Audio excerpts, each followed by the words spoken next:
Hello everybody and welcome back to Larry's Anything Goes. I hope you guys enjoyed my video today, and I hope you guys will definitely share and like my page, and we can continue this good old movement called financial intelligence and financial literacy. Enjoy the video and I'll see you guys later. Hello everybody and welcome back to Larry's Anything Goes. I hope you guys are having a great day. I hope you had an awesome 4th of July. I know I did. Today's discussion, we're going to talk about my favorite topic. When is it time to quit your job and start a business and start a whole new life and change the course of your destination? Knowing when it's time to leave your job and start a business, I say it's usually time to do this when you become totally disengaged at your job. Now, what is being totally disengaged? Being totally disengaged is when you could care less about a performance appraisal, you could care less about a raise, you can care less about anything going on in a meeting. Say, for instance, if they're going around the room and they say, Miller, you got something? Larry, you got something? Jason, you got something? And Jason and Miller says, yes, I'm working on these specific projects at this specific time, and here's the deadline, here's the organizations I need to collaborate with in order for me to be successful. And when it comes to, I'll use myself as an example, Larry, I'll say nothing for the group.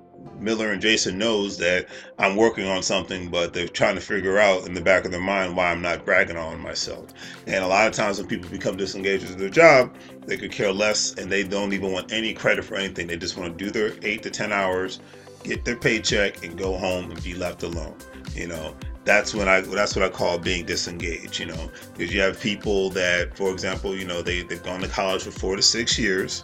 They've gained 5 to 15, 10 years of experience in a job set, in a specific professional skill set, and then they end up like this guy or a woman, whatever have you. But they end up like this. It's not that I don't care.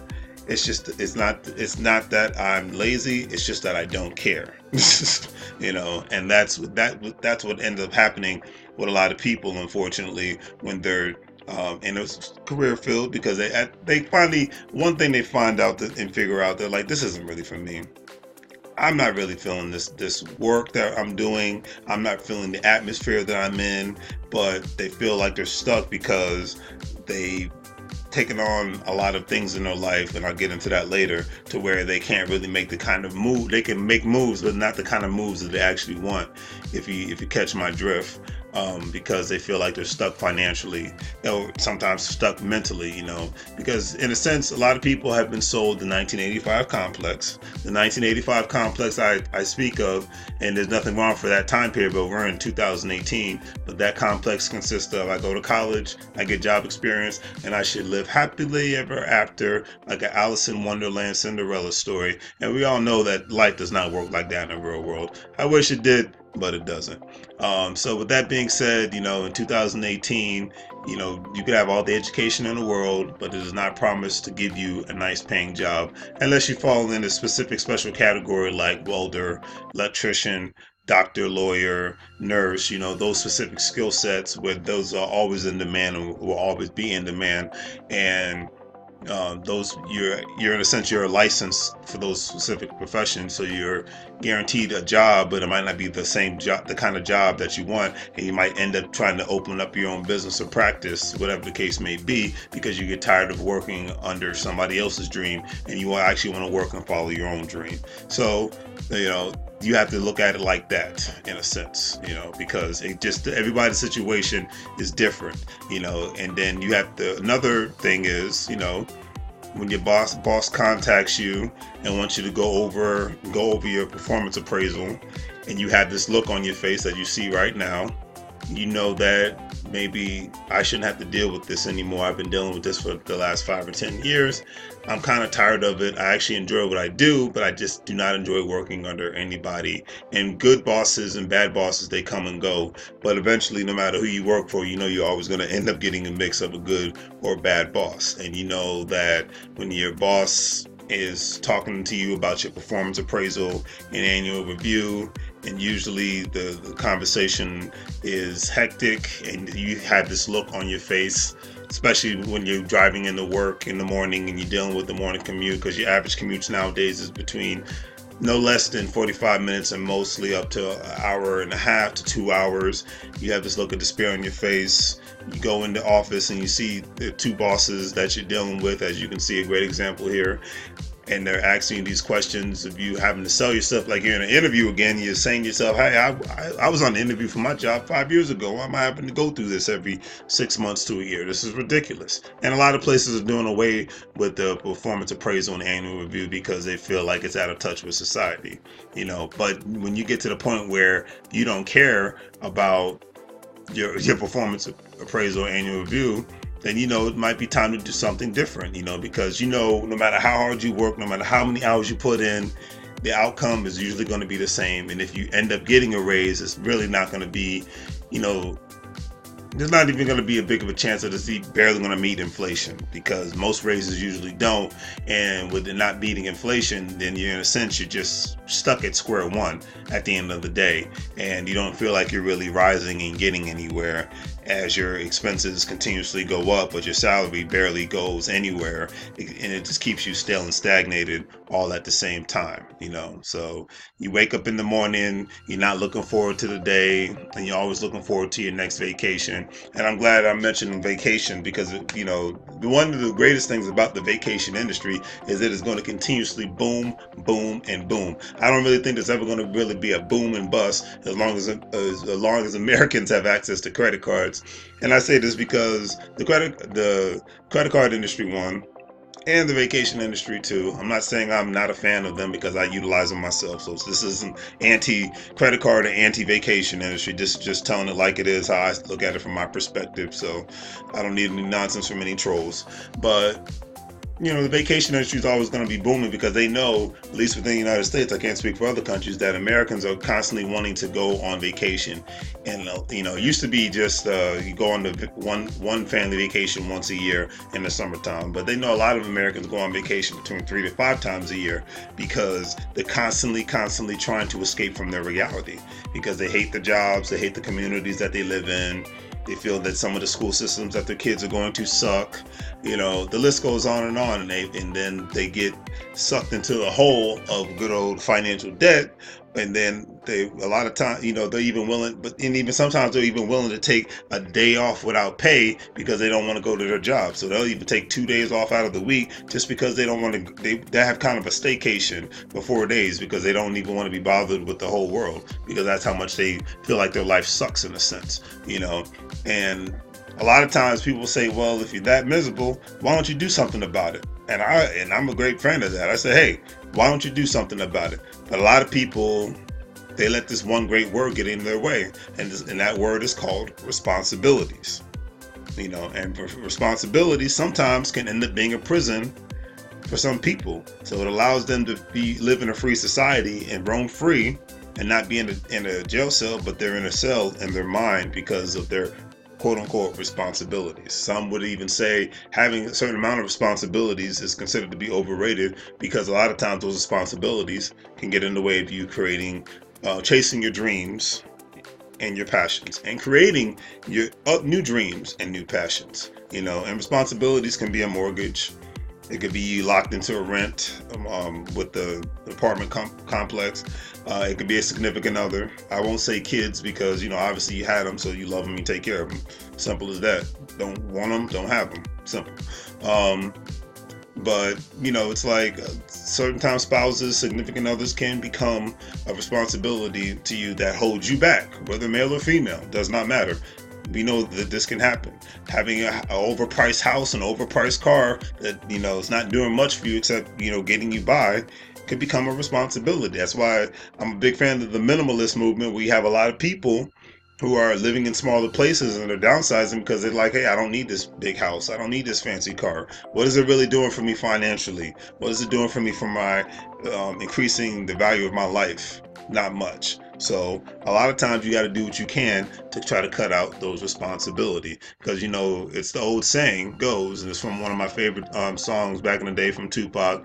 The million things that go through my mind, you don't have to be in jail to be doing time. And a lot of people are in this mental prison because they're getting up every morning, fighting the morning rush hour traffic, having to deal with a boss that and an environment that they can't stand. And a lot of times that anger and anguish and depression becomes toxic, And a lot of this can change if you just buckle down and start a business. No matter how big or how small, all this can change if you just not only just start a business, but change your mind.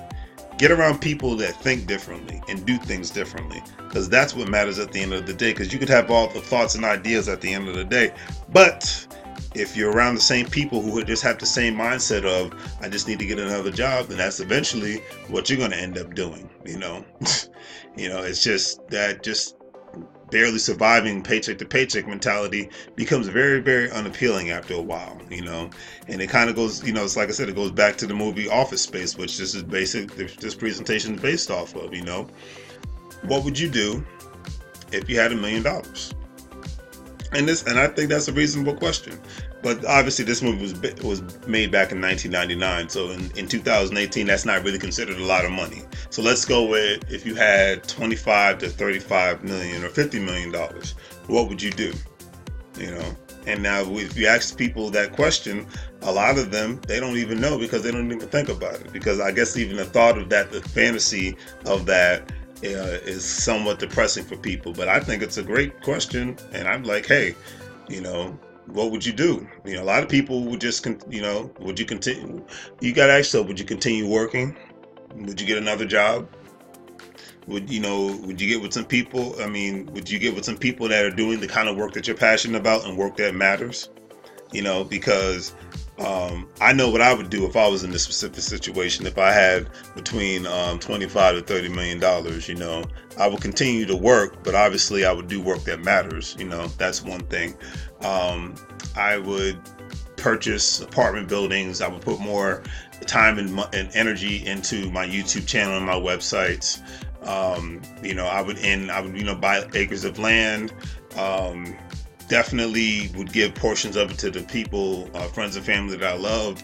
But I would do it with stipulations for the most part. It's like, hey, either you're going to pay off a house so you don't ever have to worry about a mortgage again, or you're going to start a business, or do both. But there are stipulations with this, because at the end of the day, I always say it, I believe in hand ups, not handouts. I don't want a handout. I always love a hand up, though. You know what I'm saying? So that's what I would do. And because, like I said, if you ask these people those questions, if they were filthy, stinking rich, what would you do? A lot of them would just end up just sitting at home. They'd pay off the debt, which is obviously a good thing, and not do much of anything else. Sit at home, maybe drink, or if they're into marijuana, smoke weed all day, and not do much of anything, not really make a contribution to society, and end up just becoming a bump on a log, because I can't do that. I would get bored out of my mind just sitting at home all day, not doing anything, or going on vacation to expensive, overpriced beaches and laying there in the sun. I think after a couple of days it'd be nice, but then after a while I would just get bored out of my mind. Me personally, I look at the mantra of people like Mark Cuban, Mark Zuckerberg, and Bill Gates. Why do I look at the mantra of these three individuals and people like them? Because they've already made their money and then some for their kids' generation to live off of. But you see the look on their faces. Usually, for the most part, they're pretty happy. And they might be considered unorthodox in their ways and how they live their lives, but for the most part, they're not hurting anybody, one. And two, they continue to pursue their dreams. And they continue to help people pursue their dreams and the people around them. And that's why they're able to stay relevant in this day and age, because they think and see the world differently. And they even want to implement changes throughout the world, positive changes, hand up changes, not just handout changes. They obviously they've donated to charitable organizations, but they continuously, they make their money, but then they do work that matters, because life is different when you don't have to worry about earned income. When you're collecting passive income like these gentlemen do on a regular basis, you get to the point in life where you just want to do more, to not only help themselves, but to just help other people at the same time. They tour the world, they get to meet all these different people, they help out societies, and they're helping people build future economies, because that's what's essentially going on around the world. Entrepreneurs are helping current economies and future economies be created. And I think that's an awesome thing, because, you look at these individuals, the visionaries. Steve Jobs was a visionary. It was more than just the money. It was about the product, because especially once they started making the money, it became more about the product and not the money, because the money, once it's made, it's just an afterthought. You see Mark Cuban on Shark Tank, he likes to make money. He wants to, but majority of the time, he won't go into a deal unless he's sure about the product and he's passionate about the product. That's what I like about him. He tells people all the time, this is why I'm out of the deal, because I'm not too sure about the specific product. It might make money, yeah, that's great, but I'm at a point in my life where I don't have to worry about that. I want to make something that's going to matter and something that's really going to grow. So at the end of the day, you have to look at your life like this: waking up, kicking back, making money, and living a life that you do not have to take a vacation from. I want to end up like this guy. I want you all to end up like this person, no matter what level of success that you want to be at. There's so many different levels. This doesn't always have to be about the money. However, when you do work that matters, you can change a lot of things in a lot of people's lives, not only just your own life, because you have a lot of organizations, churches, nonprofit organizations that do a lot of great work that matters and help other people. They, so a lot of times they give a lot of charity, and a lot of times they're giving hand up so they can help people sustain themselves. But just imagine what you could do when you yourself do not have to worry about your paycheck. You've got continuous passive income coming in on a monthly basis.